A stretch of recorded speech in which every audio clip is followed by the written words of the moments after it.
Antes de nada, quería agradecer veros otra vez. Algunas ya nos vimos hace 3 años. Y nada, y un placer compartir con vosotras en aquel momento esa charla sobre ciencia ficción escrita por mujeres y feminista, y ahora pues mi novela. Eh, pues Carcoma la escribí, empezó como un relato. Al principio era un relato que más o menos era el primer capítulo de la novela, aunque luego cambié cosas, pero más o menos era el primer capítulo. Y se me ocurrió la idea, me pidieron un relato para un libro conjunto con más gente, y se me ocurrió la idea porque estaba en casa de mi abuela, que es la casa que realmente sale en Carcoma. Y en la habitación donde yo me suelo quedar, que es como una habitación de invitados, hay un armario que en la casa tiene como mucho peso, porque es el armario donde no está la ropa, digamos, del día a día, sino donde están pues las cosas importantes en la historia de la familia, ¿no? Pues el vestido de novia de mi abuela, el traje de nazareno de mi tío, el vestido del bautismo de no sé, de mi prima, no sé, como digamos, donde están. Y también está la mortaja de mi abuela, que ella ya se la ha hecho, como con la que quiere que la entierren, ¿no? Y entonces, sabéis que las casas de los pueblos, pues a veces no están tan bien construidas pues yo qué sé, el suelo a lo mejor no está tan recto, ¿no? Entonces, la puerta de ese armario como que se abre sola, ¿no? Y claro, yo estaba allí por la noche, como sola en la casa, y la puerta del armario se empezó a abrir, y de repente pues aparecía esta cosa del traje de nazareno, de la mortaja de mi abuela, ¿no? Y yo dije, bueno, ya está, ya tengo el relato, tengo que escribir sobre este armario. Y al principio era la historia del armario, que luego tiene mucho, pues sabéis que en Carcoma es muy, es principal, ¿no? Es uno de los elementos más importantes. Pero nada, envié el relato, se publicó la antología, y luego la verdad es que pensé que había más que contar, ¿no? Que igual no solo era contar la historia del armario, sino de la casa entera y de las mujeres de mi familia, sobre todo de mi bisabuela y de mi abuela, que son los personajes que salen en el libro de una manera más fina, lo que está más basado, digamos, en la realidad, ¿no? Y, y nada, así empezó con la idea de escribir la historia de las mujeres de mi familia y de esa casa. Y luego lo que sí, claro, yo sabía que quería escribir esto, pero no tenía muy claro todavía cómo quería un poco que acabase la historia y cómo quería contarlo, porque pues mi familia han sufrido, sobre todo las mujeres de mi familia, sufrieron mucha violencia de género, que eso sale también en el libro, y mucha violencia de clase. Y claro, yo no quería como que ya que en la realidad lo habían sufrido todo esto, como que en la ficción también lo sufriesen, ¿no? Era como revictimizarlos otra vez. Y estaba como dándole vueltas a cómo no hacer eso, cómo contarlo de otra manera. Y entonces vi una película de una directora mexicana que se llama Isa López. La película se llama Vuelven, no es difícil de encontrar. Y es una película de terror, es una película de terror normal y corriente, o sea, con sustos, con todo, pero está ambientada un poco en la violencia del narcotráfico en México. Es una historia de fantasmas, pero como con el trasfondo de la violencia del narcotráfico, ¿no? Y de los asesinatos de los narcos. Y entonces, en esa película, lo que hacen los muertos, los asesinados por el narco, vuelven en forma de fantasmas y se vengan, ¿no? Entonces, esta idea de la venganza era como lo que me dio un poco la clave, ¿no? Vale, yo quiero que por lo menos, ya que en la realidad tuvieron que sufrir esa violencia y no pudieron hacer nada, pues que por lo menos en la ficción sí puedan vengarse, aunque sea como, pues eso, ¿no? Que no vuelvan a ser víctimas otra vez, sino que por lo menos tengan la posibilidad de vengarse y de hacer un poco de justicia por ellas mismas, ya que no tuvieron justicia, digamos, del sistema judicial o de la sociedad, ¿no? Entonces, que la ficción fuese un espacio para vengarse. Y por eso eso es un poco la idea de Carcoma.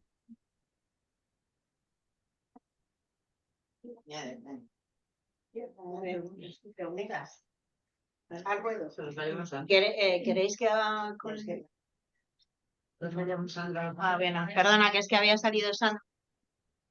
Es que le he puesto a Mercedes allí. Perdón. Ya nos ha contestado esto. ¿Sí? Olga. Pues chicos, un segundo. Dame un segundo.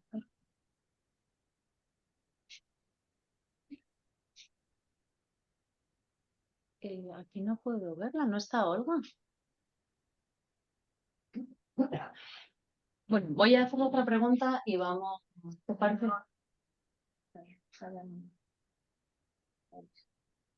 Una historia mexicana. Sí. A lo mejor puedes enlazar con lo que hemos visto, ¿no?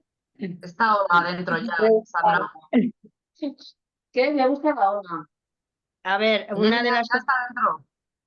¿Eh? Ya está dentro. Ah, vale. pero dale. Dale. A raíz de lo que estabas comentando, en lo que te has basado esa historia mexicana, nosotras sí que habíamos visto un paralelismo y te queríamos preguntar qué relación o en qué te habías basado o veíamos cierto paralelismo con la novela mágica latinoamericana. Entonces, bueno, no sé exactamente cómo era la pregunta, entre la novela mágica latinoamericana, novela gótica, si es novela social, novela histórica, no sé, que nos explicaras un poco, porque o sea, sí que hemos visto ese cierto paralelismo tiene eh, ¿no? Ese toque mágico, gótico, pero a la vez ese realismo de nuestro mundo rural, no sé, que nos contaras. Sí, yo creo que es una novela como en cierto sentido muy latinoamericana por esto del realismo mágico, ¿no? Yo creo que hay como, bueno, que quitando Asia, que todo el terror asiático no lo conozco mucho, pero la tradición del terror y del fantástico latinoamericano, como por un lado es como una gran tradición, ¿no? Ellos tienen mucho eso, y luego por otro lado la anglosajona, ¿no? De Estados Unidos y el Reino Unido, que también tienen muchísimo de terror y grandes clásicos y aquí en España no hay casi tradición de terror. Hay muy poquito, si os fijáis, e incluso algunas cosas de terror ni siquiera son leídas así o son clasificadas como terror, ¿no? Pero no hay una gran tradición del terror por diferentes cosas que luego podemos como si hablar más. Entonces yo pues crecí mucho de adolescente con todo el terror estadounidense de Hollywood y con todos estos libros de adolescentes de pesadillas, no sé si os acordáis, que era una serie que había muchísimos, como esto, ¿no? Era como y a Stephen King, ¿no? Le leía enseguida. Pero luego como que he leído mucho más literatura latinoamericana y de la que yo creo que es de la que más he aprendido. Entonces, en realidad yo creo que Carcoma es un poco como, bebe mucho de esa tradición, pero como llevada a España, ¿no? Y unida un poco con la tradición que sí es realista, pero que también da mucho miedo en cierto sentido, aunque no pasa nada sobrenatural, pero tiene como un toque un poco extraño a veces, que es esta idea, o sea, esta tradición de la casa de Bernarda Alba, que es una casa cerrada también, no pasa nada sobrenatural, pero es una casa cerrada, con ellas encerradas dentro, ¿no?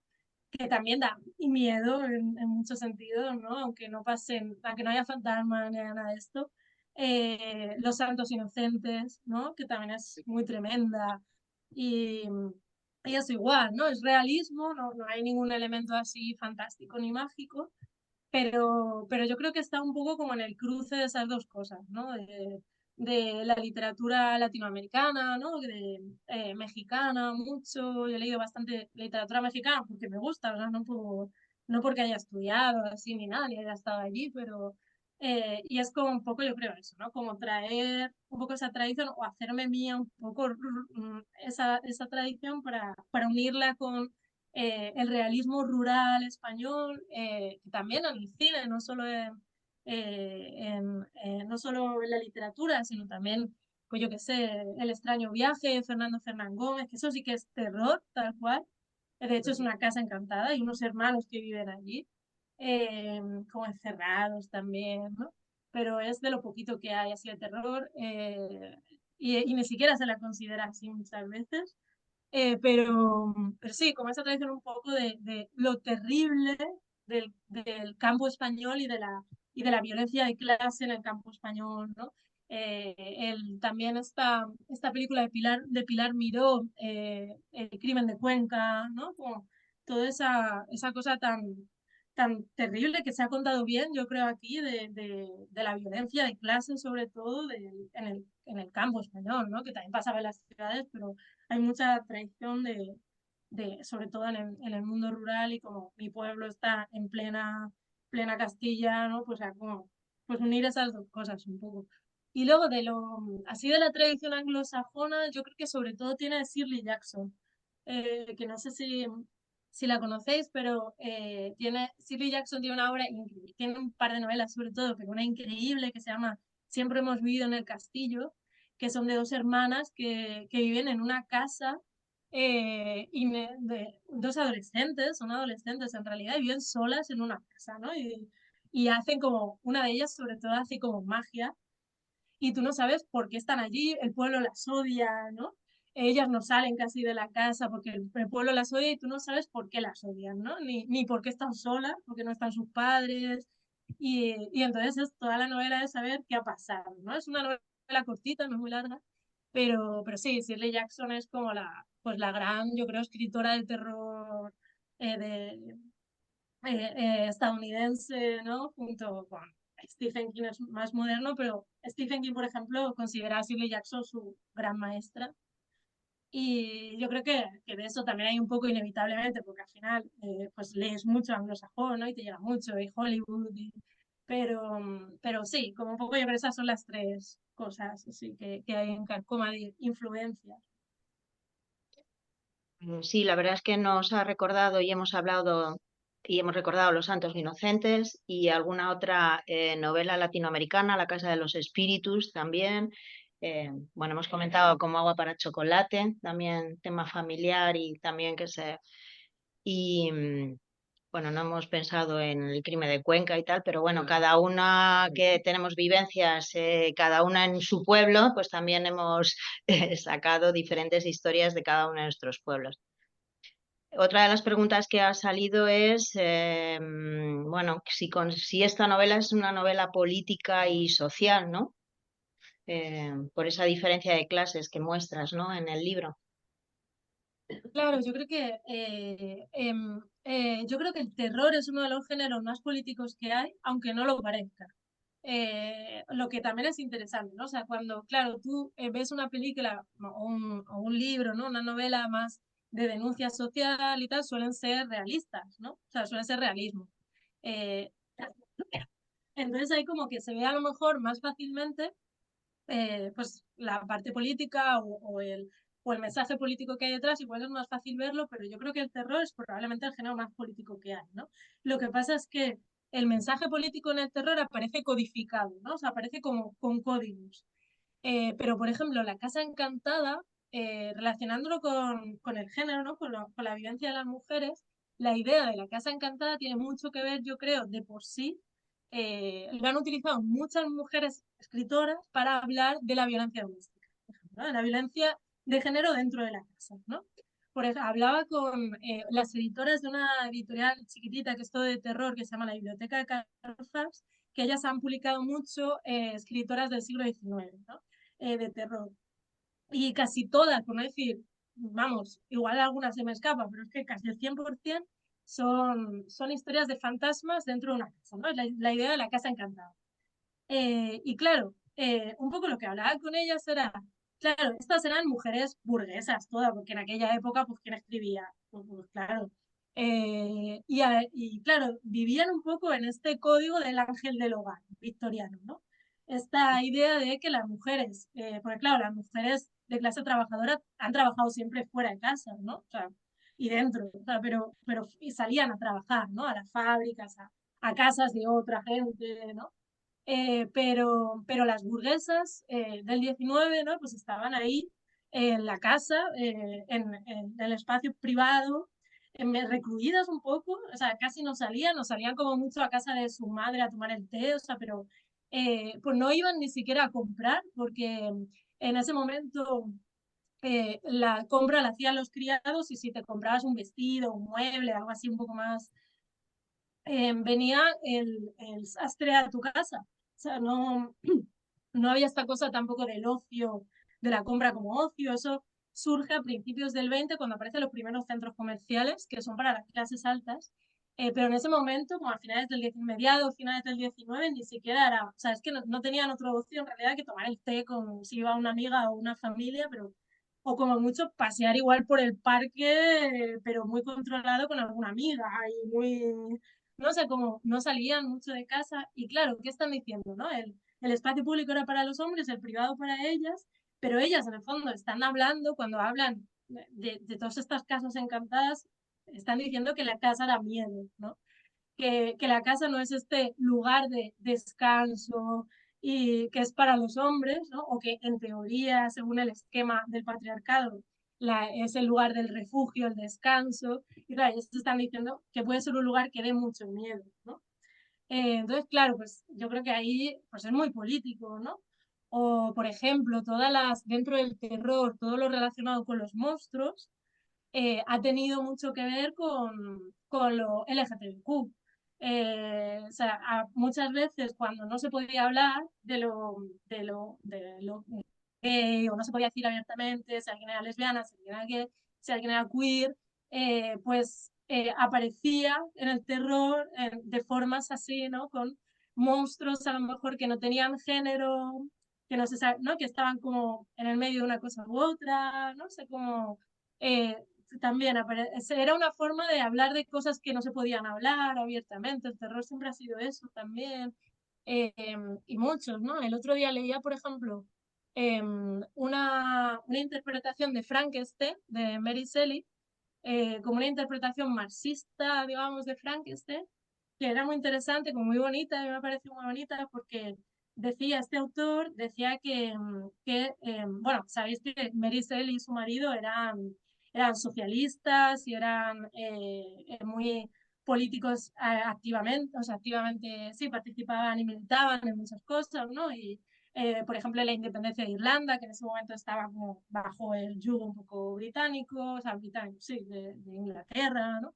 Y o sea, participaban como en los movimientos del momento. Y entonces este autor decía que el monstruo de Frankenstein, la criatura de Frankenstein, era una metáfora del proletariado, porque era un monstruo hecho con cuerpos de diferentes gentes, que todas en el libro son de las clases populares, o sea, son cadáveres que se cogen de las clases populares, se unen y hacen algo que, claro, en el libro es muy diferente de luego las películas que se han hecho después, porque en el libro es una criatura muy sensible en realidad, y que, o sea, que tiene muchos deseos de venganza, pero que sabe, lee poesía increíble, se autoeduca y tiene un montón de cultura, habla bien, o sea, no es como luego en las películas, esto, ¿no? Que apenas sabe hablar. Y que se revela contra su creador, ¿no? Contra el creador. Entonces, que había ahí algo de una metáfora, por ejemplo, del proletariado, ¿no? Pues que ese monstruo que a los ojos de los burgueses era monstruoso, para la estética burguesa era monstruoso, pero que en realidad era como el proletariado unido levantándose contra pues, la dominación, ¿no? Me pareció muy bonita pues eso, ¿no? Como una de las lecturas de Frankenstein, que tiene muchas diferentes, pero una de las posibles lecturas, ¿no? Y como en el terror, aunque no lo parezca, hay mucho, hay mucho, y es muy político, ¿no? O yo qué sé, el subgénero este de las invasiones de las casas, ¿no? Esto de tú estás en una casa y alguien intenta entrar, ¿no? Que es como todo un subgénero. O, pues claro, eso siempre son casas de ricos, pues ahí hay algo de clase social, ahí está hablando de la clase social, ¿no? Nunca intentan entrar a un piso de Carabanchel o del Carmel o en Barcelona, ¿no? O sea, es como, siempre son casas de ricos, pues ahí está diciendo algo sobre eso. o cosas así, ¿no? O por ejemplo los slashers, estos de adolescentes, que siempre son que asesinan adolescentes, ¿no? Tipo Scream, si os acordáis, estas de los 90, con todas estas sagas. Claro, ¿de qué están hablando muchas veces? Del despertar sexual de los adolescentes y de la ansiedad de los adultos respecto a eso, ¿no? Porque siempre el asesino los pilla cuando están, la típica escena en el coche, está en Estados Unidos, ¿no? Y están en el coche dos adolescentes ahí como metiéndose mano, chico y una chica, ¿no? Entonces aparece el asesino, ¿no? Entonces como, pues claro, pues está hablando de eso, ¿no? O el vampirismo de la homosexualidad muchas veces, ¿no? Todo muy homoerótico, los vampiros siempre. O sea que es, no, yo creo que es eso, un género súper político, lo que pasa es que eh, como no aparece a lo mejor muy explícitamente, hay como que descifrar los códigos, ¿no? Está muy codificado, pero justamente como está muy codificado, ha servido para hablar de, cuando no se podía hablar, sobre todo de muchas cosas, pues para hablar de ellas, ¿no? Vale. Sí, el tema de los fantasmas. Sí, les va a preguntar. Sí, justo en línea con esto que estás comentando, nos gustaría hilar con los fantasmas, los ruidos, ¿no? Y como que la novela presenta diferentes tipos de fantasmas que expresan como diferentes emociones. Y, ¿Quién son, no? ¿el qué? ¿Que quién son esos ¿Que fantasmas? quiénes son? Claro, tenemos varias preguntas. Por un lado, ¿quiénes son los fantasmas? También, un poco hilándolo con lo que decías de la casa es el lugar donde se guardan los secretos, ¿no? A veces las casas para las familias son como esos pequeños universos donde se guardan, se meten bajo llave, ¿no? Como quien guarda en una alfombra, quien guarda, no, quien guarda en un cajón, quien guarda en una habitación secreta, como todos los secretos de familia que no deben ser contados y eso en algún momento eclosiona en forma de fantasma, ¿no? Esos pueden ser, esos pueden ser algunos de los fantasmas. Luego también pensábamos que estaban, si los fantasmas son aquellos que han recibido una muerte violenta, ¿no? Que queríamos por toda bueno, como todo el tema del contexto, el hábitat, ¿no? El territorio en el cual está la casa, que es un territorio extremadamente pobre, salvo por la familia Jarabo, ¿no? Como que expresa justo como todo lo contrario, que está muy cerca de las cuevas, que expresa también como ese deseo así un poco en términos de pulsión, ¿no? De querer salir, de vivir en las cuevas, de querer ser como de una clase social. Bueno, luego también los fantasmas son como aquellos que anuncian todas las violencias que han recibido las mujeres de esa familia. Bueno, como si nos puedes hablar un poquito de los fantasmas, su origen, quiénes son, cómo hablar con ellos. Las sombras, los ruidos, ¿no? Como al mismo tiempo como ayudan a la obra a expresar emociones también. Vale. Sí, claro, es que los fantasmas cuando aparecen un poco, por lo menos en Occidente, ¿no? Luego el mundo árabe y así y tal, tienen como otros códigos también, pero en Occidente como cuando aparece en una película o en una novela, ¿no? Pero en el cine, por ejemplo, es muy claro, pues siempre es una muerte violenta, ¿no? Ha habido un suceso traumático, alguien ha muerto sin que tuviese que haber muerto, ya sea un suicidio, un asesinato, y ha dejado algo pendiente, ¿no? Hay algo pendiente que no está cerrado, ¿no? Un fantasma siempre es un trauma no cerrado, ¿no? Y alguien que tiene que solucionar ese trauma, esa herida se tiene que cerrar porque si no está repitiendo lo mismo, ¿no? Esto es como la idea básica del fantasma, ¿no? Hasta que eso no se solucione está como repitiendo el mismo patrón o yendo por los mismos sitios, ¿no? Claro, pensé mucho en los fantasmas a raíz de una investigación que hubo en Argentina, cuando creo que fue el gobierno de Cristina Kirchner, hizo una ley para convertir los sitios que habían sido centros de tortura en la dictadura, convertirlos en sitios para hablar de los horrores de la dictadura, ¿no? Y de las víctimas de la dictadura. Entonces, pues contrató a investigar, ¿no? A la gente que convirtió esos, que eran del ejército, muchos de ellos, y los convirtió como en museos, un poco pues de lo que había pasado, ¿no? Entonces, una de las investigadoras que hizo como, pues participó en esos cambios para ver pues, qué se iba a mostrar allí, cómo se iba a contar, ¿no?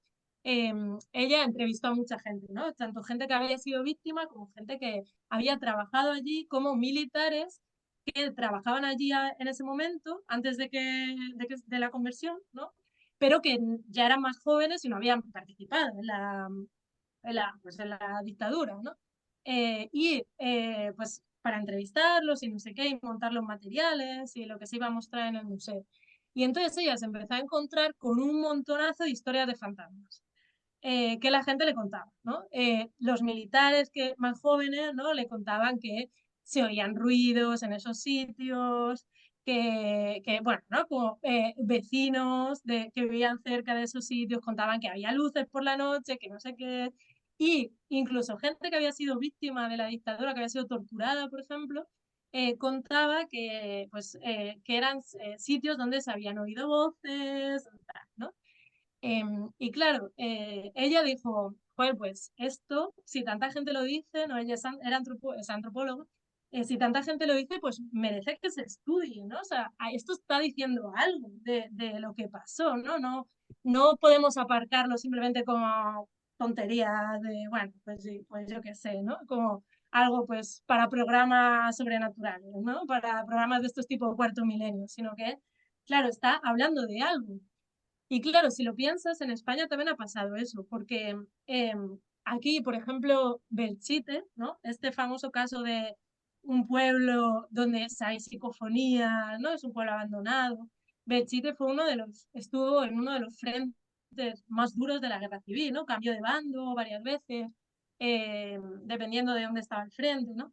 Y la historia que hay de Belchite es que cuando tú vas allí se oyen y se graban como sonidos espectrales y de fantasmas, pero que son los sonidos de la guerra.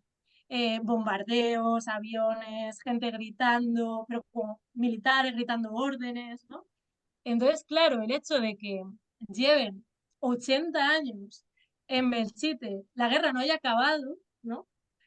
Pues yo creo que está diciendo algo también, ¿no? O sea, da igual, en realidad no me importa tanto si eso es como verdad o no, o sea, si, no, como esto de, no creo que lo importante sea pensar si es verdad o no, si la psicofonía es verdad o no, sino si tanta gente tiene esa experiencia en un sitio, ¿no? Pues está hablando de algo y probablemente esté hablando pues, de una herida que nos ha cerrado, ¿no? O de esta idea de una guerra que sigue y sigue y sigue y sigue, ¿no? Durante 80 años, porque a lo mejor es una herida que sigue abierta, ¿no? Porque a lo mejor no hubo restitución, no hubo juicios, no hubo ni siquiera una restitución simbólica, ¿no? No, nada, es como que sigue siendo una herida, eso, no cerrada, ¿no? Como en la psique un poco colectiva, ¿no? En la mente colectiva del país, ¿no? Algo que sigue abierto y que sigue como sangrando un poco, ¿no? Y que de repente de vez en cuando pasa alguna cosa y vuelve a salir, ¿no? Sigue ahí. Y claro, entonces, esto también era como muy fácil también aplicarlo a la propia historia de mi familia porque ellos son el pueblo es una zona de Cuenca que está cerca de la sierra y en la Sierra de Cuenca hubo muchísimos maquis, si os acordáis de haberlo leído en la historia tal, fue una zona que fue de las que cayeron más tarde, de la que aguantó más tiempo, cayó después de Madrid, después de Barcelona, ¿no? Fue una de las, junto con el Levante, ¿no? Junto con Almería y parte del Levante, como de las que más aguantaron y sufrieron pues, una represión muy fuerte, ¿no? En muchos sitios, pero bueno, allí fue especialmente dura y mucha gente pasó al maquis, sobre todo muchos hombres, algunos porque pensaban que la dictadura no iba a durar nada, o sea, que había esta idea un poco al principio de que como mucho se iba a durar 2 o 3 años, ¿no? O que iba a intervenir Francia, que iba a intervenir Inglaterra, y luego, y otros porque sabían que en cuanto les pillasen les iban a matar, o sea, por huir, ¿no? Unos más políticos por seguir haciendo la guerra desde allí y otros por huir. Entonces, claro, esta gente vivía en el monte, emboscada, ¿no? Bajaban por la noche, se movían por la noche, entonces eran sombras. Esta idea de las sombras, ¿no? O sea, como los alrededores del pueblo estaban llenos de sombras, ¿no? Que se movían, que se bajaban, subían, ¿no? Y esta gente aguantó casi algunos, creo que hasta el 52 hubo maquis, es que mucho tiempo, imagínate, ¿no? Viviendo ahí en el monte. Eh, y, eh, y claro, o sea, fueron muchos años de eso, ¿no? Y los Jarabo, que es una familia que existe de verdad, y como se dedicaban a organizar cacerías con los amigos de Madrid, los llevaban allí el fin de semana a cazar gente, pues en vez de cazar jabalíes, cazaban gente, cazaban al maquis, ¿no? con la complacencia de la Guardia Civil, por supuesto, ¿no? Entonces, claro, pues estas sombras, ¿no? Al principio eran sombras, digamos, vivas de la gente, y luego fueron muriendo, fueron asesinados allí, nunca se han encontrado, no se sabe dónde están, ni siquiera hay fosa común, o sea, esa gente no va a aparecer más. Y entonces, ni siquiera hay como una fosa que desenterrar, o sea, nada, porque los fueron matando allí y tirando por allí, a un barranco, ¿no? Y claro, se convirtieron, ¿no? Habían sido sombras reales, digamos, se convirtieron como en sombras fantasmales un poco, ¿no? Y entonces, claro, todo esto unido también como a las creencias de esa zona sobre la muerte, la cultura de la muerte de esa zona, ¿no? Que ya se está perdiendo un poco, pero que la cultura de los aparecidos es muy de esa zona, que sale, por ejemplo, en el cine de Almodóvar, en Volver, sale también, ¿no? Como esta cosa de eso, ¿no? De, por ejemplo, mi abuela si se acuerda, ya ella muy pequeña, pero si se acuerda, por ejemplo, de a gente que la enterraban con las piernas atadas. Y eso era para que no pudiesen volver, porque habían sido mal. O sea, lo hacía la propia familia, ¿eh? O sea, como, o que les enterraban dados la vuelta, al revés, que eso sale en el libro, para que lo hacía la propia familia como una forma de castigo a la gente que había sido muy mala en vida, pues maltratadores, como padres que habían maltratado, para que el fantasma se perdiese y no pudiese volver, ¿no? Y se quedase por ahí. Entonces, claro, como toda esta, unir un poco la cultura de la muerte con la situación política de la posguerra y con toda esta idea de que el fantasma, ¿no? Pues es algo que no se ha cerrado, una herida, un trauma colectivo que sigue ahí, ¿no? Que no puede descansar en paz, ¿no? Porque no se ha solucionado el problema, ¿no? O lo que pasó. Pues era como los elementos, ¿no? Para hacer el libro. Pues a raíz de lo de los jarabes. Sí, Sí, habíamos comentado, porque habíamos leído que la familia Jarabo existía Mm. actualmente, y entonces queríamos preguntarte que si ha habido alguna repercusión de tu libro en el pueblo, en esta familia, no sé, Sí, si o te sea, han... fue una decisión como política poner su apellido, o sea, sí que quería, porque bueno, si habéis leído el libro, no sabéis que, por ejemplo, las protagonistas no tienen nombre siquiera, ¿no? Sí. Pero claro, ellos sí que quería como que estuviese además el de verdad, ¿no? O sea, como, porque esta gente no, pues eso, nunca pagó lo que hicieron, o sea, siguen siendo ricos, ya no viven allí y sí que se han venido un poco a menos, ¿no? Como una familia un poco venida a menos, pero siguen siendo dueños de las tierras de allí y, y claro, esta gente estaba muy bien posicionada, o sea, pensad que el padre, digamos, fue ministro de Justicia con Franco. Es que no era poca gente, no era poca cosa. Aparece en la Wikipedia, ¿no? O sea, entonces, claro, era gente pues que fue muy cercana al régimen, ¿no? Y que estuvo como en el centro de la dictadura y de la represión. Entonces, claro, sí que quería como que estuviese, era como que el libro fuese un poco también la venganza de sí misma, ¿no? Es como, bueno, esta gente no ha pagado nada, no, nadie les ha juzgado, nadie, nada, todo lo que hicieron, pues bueno, pues como una especie de venganza simbólica. Pero luego me decía una amiga que, bueno, claro, pues al principio el libro, pues yo qué sé, era como una editorial muy pequeña, pues yo no pensaba que fuera a tener repercusión. Y claro, como si ha tenido más repercusión y se va a traducir, bueno, se está traduciendo a 16 idiomas, y una amiga me decía, pues mira, ahora en Corea, que una de las traducciones al coreano, en Corea van a saber quién son los jarabos, ¿no? Como eso es un poco la venganza, ¿no? O el cierre un poco simbólico. El libro mismo actúa como está sirviendo un poco para eso. Claro, yo cuando también, la primera entrevista que vi, que fue en la SER, cuando salió el libro, claro, la SER pues ya es como que lo escucha todo el mundo, ¿no? No es algo así más pequeño de los círculos literarios, sino que ya pues lo escucha todo el mundo. Entonces yo ahí dije como de broma, como así un poco de broma, pero no. Dije, bueno, espero no tener problemas judiciales con los jarabos, que no me denuncien.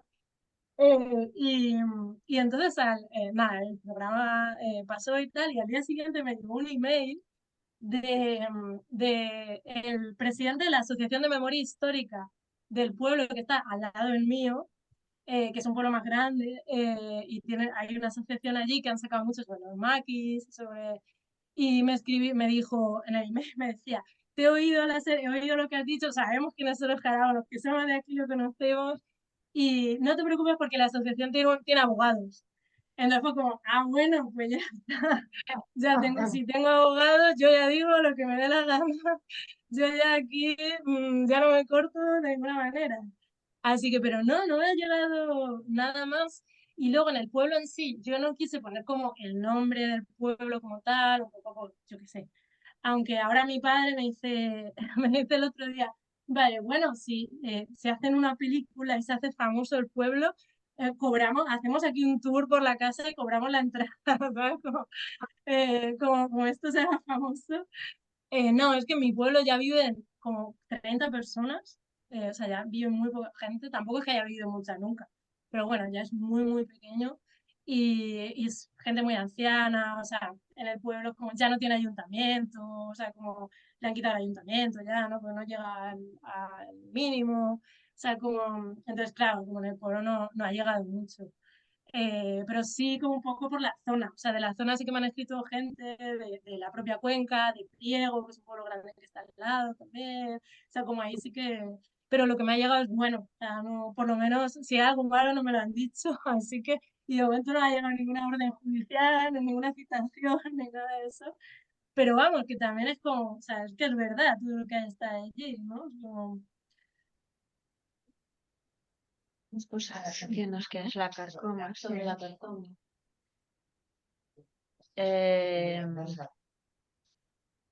Bueno, otra de las preguntas que ha salido es que si el escribir esta novela ha sido un ejercicio catártico o una simple denuncia o es una simple invención. No. Claro, es que también también fue como personalmente como un proceso para mí, porque todo lo que pasa, por ejemplo, sobre la construcción de la casa en la novela, ¿no? Cómo se construye con el dinero de mi bisabuelo prostituye a mujeres, todo esto es verdad. Yo esto lo descubrí pues como un año antes de escribir, o menos, de escribir la novela porque de mi bisabuelo no se hablaba en mi casa, o sea, mi abuela, yo he vivido muchos años con mi abuela, me he criado con mi abuela, y mi abuela habla un montón de su madre, por ejemplo, ¿no? Y en cambio su padre no hablaba nunca. Ella casi no lo conoció porque lo mataron en la guerra, muy joven, pero nunca, era como, y hay una sola foto de él y está puesta en un sitio como, a mí me parece como súper simbólico de la casa, porque está colgada, o sea, nadie la ha descolgado, pero está en una habitación que no se usa mucho, no sé, que no es un sitio de paz, nada de esto, y está como en la línea del techo. O sea, que no es donde se ponen los cuadros ni las fotos, normalmente la pones por más o menos a la vista, ¿no? Y está como casi en el techo. Entonces tienes que alzar la mirada, pero a la vez está ahí, ¿no? Siempre, pero nadie la quita tampoco, ¿no? Es como, y claro, a mí lo que había oído sobre él, la historia no me cuadraba, ¿no? Porque se supone que era esquilador, y de hecho eso sí que están sus herramientas, están todavía allí, en las tijeras de esquilar y todo esto. Y sí que es verdad que los esquiladores entonces hacían la temporada, ¿no? Pues iban hasta desde Andalucía hasta el sur de Francia, pero claro, no deja de ser un trabajo que viniendo de la más absoluta miseria, porque ellos venían de la miseria, o sea, de vivir en cuevas, o sea, de morirse de hambre. Un hermano de mi bisabuelo se murió de hambre de niño, o sea, de pura hambre. O sea, entonces era como, o sea, la miseria más absoluta, cómo te compras un terreno y te haces una casa, ¿no? Que no es una mansión, pero ostras, está muy bien, ¿sabes? Entonces como que no cuadraba porque los esquiladores no tenían eso. Entonces, ¿no? Y amueblada y que fue el regalo de bodas de mi bisabuela a mi bisabuela. Y claro, era como, esto es raro, ¿no? Y un día mi tía abuela, la hermana de mi abuela, que ese es un personaje que quité porque ya era como demasiados personajes, pero bueno, sí que mi abuela son dos hermanas, o sea, ella y otra, Y esta que era más mayor y se acuerda más, claro, sí que un día me dice, bueno, es que tu bisabuelo vivía de las mujeres. Y claro, esto era como, ¿qué significa esto de que vivía de las mujeres, no? Que tenía amantes, que tenía, porque, ¿qué es esto, no?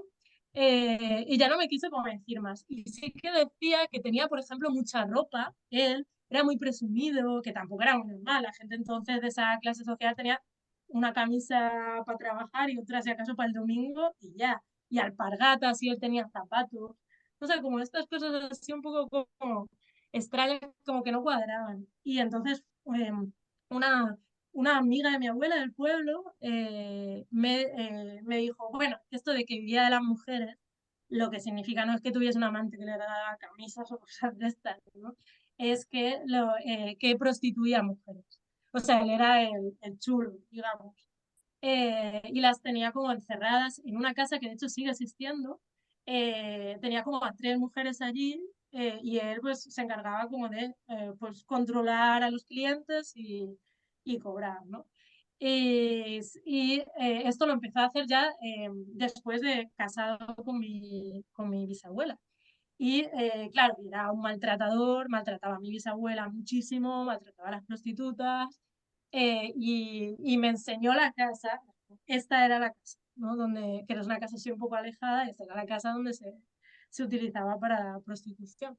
Entonces, claro, también era como toda esta historia de repente, ¿no? Darte cuenta un poco de reconstruir un poco la historia familiar y las vivencias, ¿no? Familiar y la basura que hay en las familias también, ¿no? Porque las familias tienen esta cosa de que tienen lo mejor y lo peor. O sea, que en una misma familia puede haber, pues eso, ¿no? Que te cuiden y que te quieran y que te apoyen y tal, y también, pues, maltratos, o sea, como de todo, ¿no? O sea, las familias están muy cargadas de muchas cosas, ¿no? De muchas emociones, sentimientos, historia, traumas heredados. Entonces, como, claro, descubrí como esa casa que en mi familia es importante, ¿no? Y que para mí ha sido muy importante también, es la casa de mi abuela, pues de repente te das cuenta que está construida sobre toda esa violencia, ¿no? O sea, que esa es la historia que está ahí como esa es la carcoma que está dentro de la casa, ¿no? Esa que se construyó pues explotando salvajemente a mujeres y maltratando a mujeres, ¿no? Y claro, de hecho mi bisabuela cuando a él le mataron en la guerra, nunca quiso volver a casarse y vivió, siempre llevó luto toda la vida hasta que se murió. Y claro, en el pueblo, pues sus amigas y tal, le decían, se llamaba Paca, le decían, Paca, no lo merece. O sea, con la vida que te dio, no merece este luto. Y en realidad ella lo llevaba porque no quería volverse a casar ni quería saber nada más de los hombres y se quedó viuda muy joven, 32 años. Verdad que los 32 años de entonces no eran los de ahora, pero era joven, ¿no? Y tuvo pretendientes y cosas así, pero ella no quería. Y ella lo que decía era, y lo repetía mucho, como yo he conseguido, o sea, ya no va a entrar otro hombre aquí a mandarme a mí y a mis hijas. Entonces el luto era una forma de decir, no estoy disponible, ¿no? O sea, no lo intentéis conmigo. Y claro, ella también tenía esta cosa como de orgullo, de no querer servir, que esto aparece en el libro también, porque no querer servir a los jarabes, ¿no? Como yo no quiero ser criada. Y claro, no tengo nada más, me he quedado viuda con 2 niñas. eh, y vale, sí, bueno, tengo una casa un poco mejor, pero cero ingresos y cero dinero y entonces ella aprendió a coser como se cuenta en el libro. Pidió un préstamo a su hermano para comprarse una máquina de coser y aprendió a coser, pues esto, descosiendo ropa para aprender cómo se hacían los patrones, volviéndola a montar y se puso como costurera independiente en el pueblo y pues cosía para la gente porque ella decía que no quería ir de criada y que no quería lavar la ropa de los ricos. Entonces tuvo esta cosa como muy orgullosa pero bueno, bien, ¿no? O sea, sí que lo consiguió, como no salir un poco de esa obligación, aunque luego a mi abuela sí la mandó a servir, como un poco como castigo en realidad, como De hecho, desde niña sirvió para las otras ricas del pueblo, que son las Adolfinas, que también sale en el libro, que no eran tan ricas, pero también eran ricas. Y mi abuela desde niña fue a servir ahí y fue un poco como un castigo por la rabia que se tenían entre ellas y por la misoginia interiorizada que tenían entre ellas. O sea que es eso, pues eso, ¿no? Como todas las familias yo creo que tienen también estas cosas, ¿no? Cuando es caro salen cosas, ¿no? O problemas de herencias o problemas de siempre sale algo, ¿no? Igual no tan grave como esto, pero siempre salen disputas, ¿no? Y problemas. ¿Y cómo se eliminan estas carcomas familiares, Laila? Ya, ¿cómo se hace con el trauma heredado, ¿no? O sea, yo creo que igual dándote cuenta, ¿no? De que está ese patrón. Y en el libro un poco yo lo que intenté reflejar es cómo ellas empiezan odiándose mucho entre ellas, ¿no? La abuela y la nieta, y acaban igual no odiándose tanto, ¿no? O sea, como acaban entendiendo o entendiéndose un poco la una a la otra, ¿no? Y esto, no sé si me salió todo bien, pero esa como mi intención, ¿no? Que ellas acabasen como entendiéndose y también acabasen entendiendo que, que esta violencia que ellas se tenían entre ellas era una violencia que venía como de fuera, ¿no? Esto es, eh, por ejemplo, cuando tú, o sea, si tú no estudias, digamos, no sé, por ejemplo, con la clase social, ¿no? Si tú no tienes a nadie que te hable un poco de de que la clase social no es una cuestión de mala suerte, que es una cosa estructural, que no es que tú hayas hecho nada mal, ¿no? Que es un problema económico, social, toda una estructura detrás, pues si no tienes a nadie que te cuente eso, o no lo lees por tu cuenta, o no militas en cosas así, pues lo más normal es que lo que tengas es como odio interiorizado, ¿no? O sea, pues que eso, ¿no? Que interiorices todo ese discurso de odio hacia ti mismo y te consideres un fracasado y te consideres... eh, y sí, ahí tienes que como que hacer el ejercicio de leer o de que alguien te cuente o tal para entender que no es culpa tuya, ¿no? Y con el patriarcado pasa un poco lo mismo, o sea, toda la misoginia que tenemos las mujeres interiorizadas, si no es por el feminismo, pues tú igual sigues reproduciendo todo esto, ¿no? De pensar, por ejemplo, estos tópicos un poco de las mujeres son muy malas entre ellas, ¿no? Pues igual lo sigues, si nadie te dice, oye, espera, esto a ver, ¿de dónde viene? ¿Por qué se dice esto? No sé cómo. Si no reflexionas un poco o alguien no te hace reflexionar o tal, lo más seguro es que interiorices eso. Entonces tienes, claro, que hacer el proceso de darte cuenta, ¿no? De que eso es un problema social, no individual. Y yo creo que ellas, o mi intención por lo menos fue que ellas hiciesen un poco como esa evolución un poco a lo largo del libro, ¿no? Y que se diesen cuenta de que ese, perdón, ese odio que se tienen eh, era solo que estaban interiorizando como la violencia de clase y la violencia de género y que tenían que sacárselo, ¿no? Y yo creo que eso, ¿no? Igual es la manera de sacarte como eso, ¿no? Sacar como ese auto-odio, ¿no? Y yo creo que solo es un poco como en colectivo cuando hablas con otra gente, también cuando te das cuenta, ¿no? Y empiezas a ver eso, ¿no? Que la violencia estructural, digamos, la fotografía completa y no solo como tu caso, que no es tu problema individual, sino como todo es la única manera, yo creo, pues eso, ¿no? De no seguir, o no, que no se convierta como en un automachaque, eh, en un reproducir lo mismo, ¿no? Como darte cuenta de quién realmente te está haciendo eso, por qué está pasando eso, quién es realmente el enemigo, ¿no? sé cómo situar las cosas y yo creo que es la única manera. Una cosa que... Chicas, igual alguna cosa que te pinta. No. No será. No hemos leído el libro. ¿Y qué os está removiendo? ¿Os está apeteciendo su lectura? Sí. Aquí lo tenemos, pues si alguna se lo quiere llevar, está disponible. ¿Ahora puedo decir una cosa? Claro, Sí. pues, Felicitarte, me ha encantado. Gracias. Y además lo que más me ha gustado ha sido el final. El final es una venganza maravillosa. Ahora pregunto de la abuela. Gracias. de la abuela. Y además, sí, no, pero si lo ha dicho ella, en la abuela quedarse allí es para vengarse, ¿no?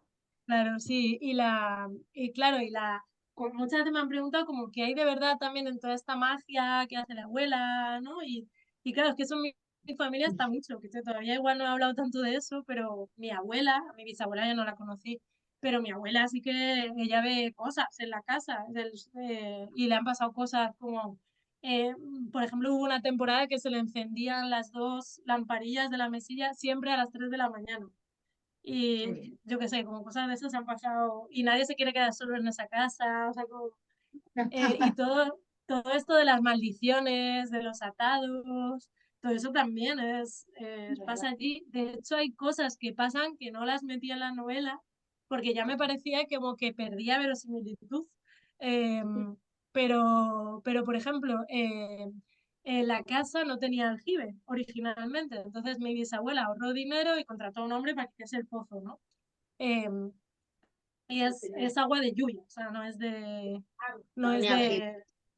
de, Sí. entonces eso, por ejemplo, no lo conté en la novela porque me parecía que iba a parecer un cliché, pero cuando hicieron el aljibe, el hombre sacó huesos de persona, o sea, que hizo el hoyo, el agujero, y que los llevaron ahí al osario del cementerio y nadie más investigó. Y bueno, pues ya está, o sea, había gente enterrada debajo de la casa.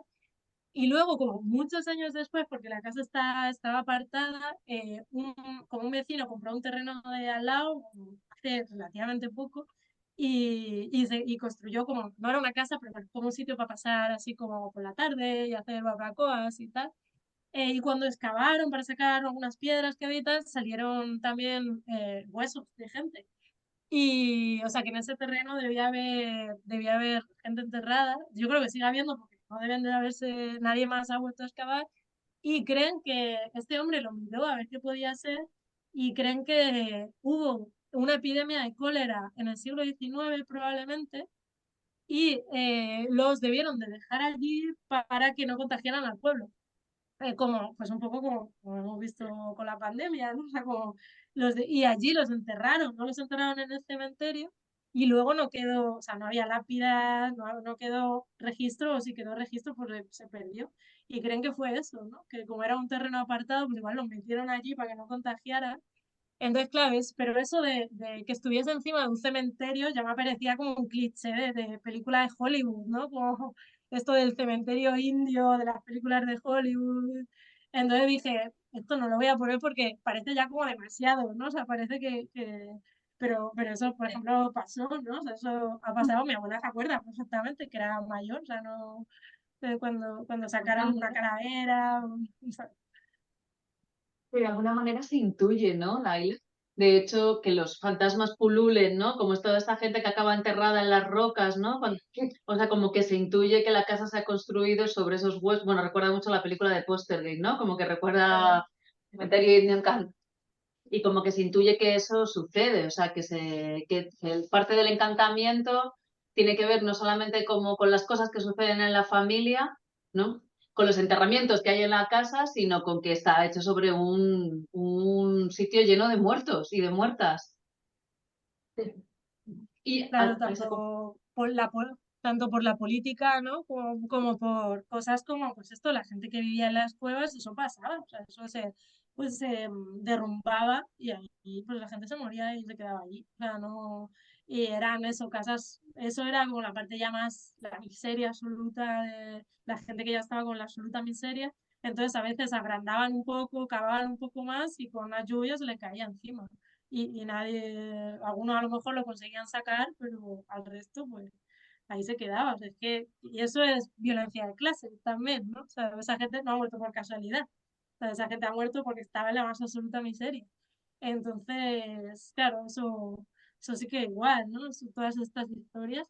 Y luego sí, eso. Otra cosa que decidí no incluir porque también me parecía ya que igual era demasiado, que pasó de verdad y que yo creo que muestra un poco como toda esta cosa tan terrible que es muy los santos inocentes también.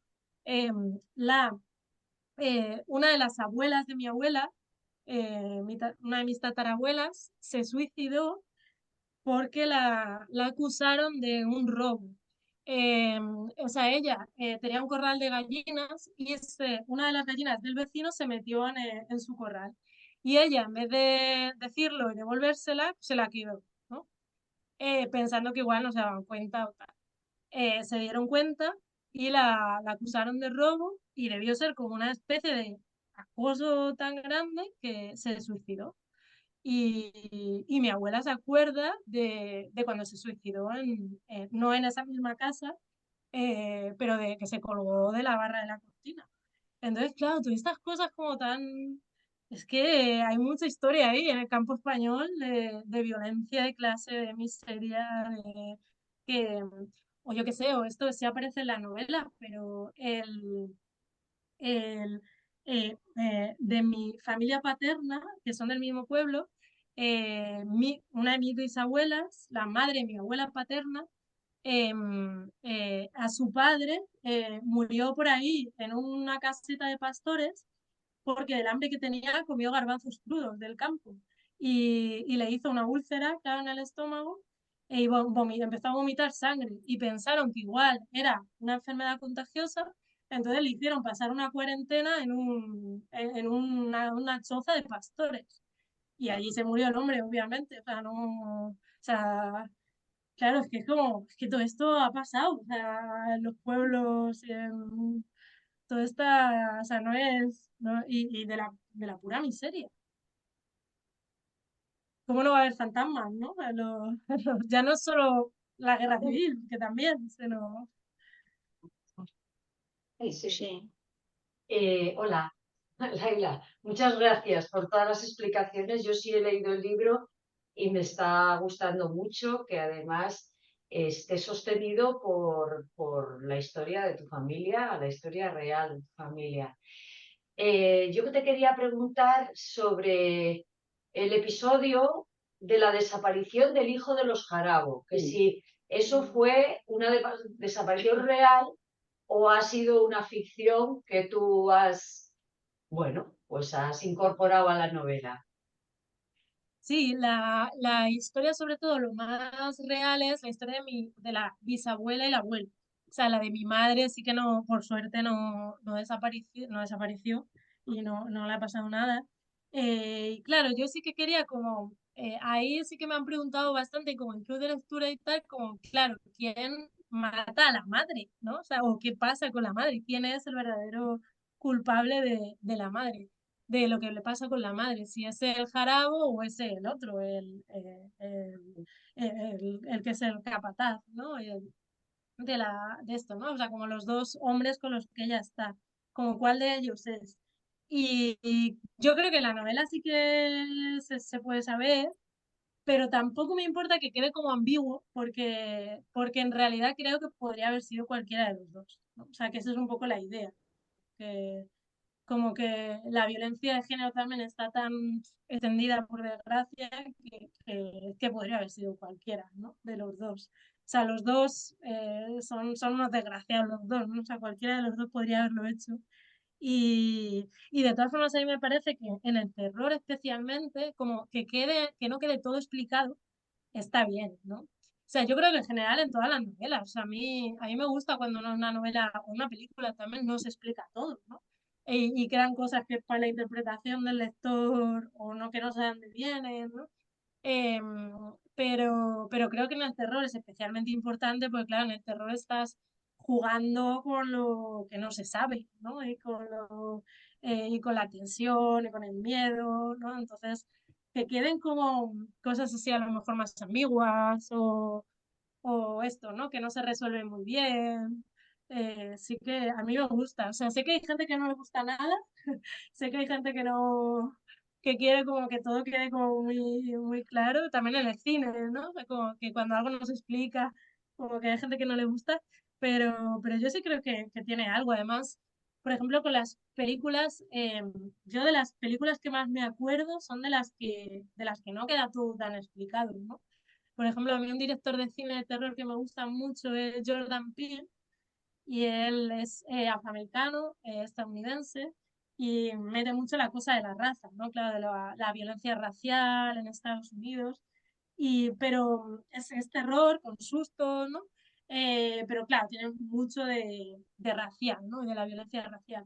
Y en sus películas hay mucho de que no queda explicado, ¿no? O sea, hay muchas partes, no sé, por ejemplo, hay en una de ellas que de repente eh, aparecen como jaulas de conejos en un sitio, ¿no? Y es como, y no te explica realmente por qué, ¿no? O sea, que cuento de qué vienen esas jaulas. O sea, no cumplen tampoco un papel muy importante, pero...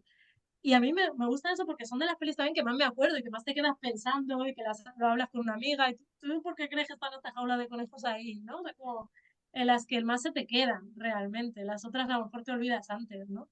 Entonces, de alguna manera también se quedan como las películas o las novelas, yo creo que hacen esto, que dejan como agujeros y cosas sin explicar, creo que también se te quedan un poco como son fantasmales en el sentido de que se te quedan ahí, ¿no? Como que, y te vas acordando de ellas y como queda una presencia ahí de la propia película, de la propia novela. Y yo creo que aún así, Carcoma está muy explicada. Ahora estoy con otra que o sea, que estoy escribiendo ahora, está muchísimo menos explicada todo, pero, pero bueno, no sé, yo me gustan, ¿no? Son como, sabes, hay como ambigüedades y agujeros.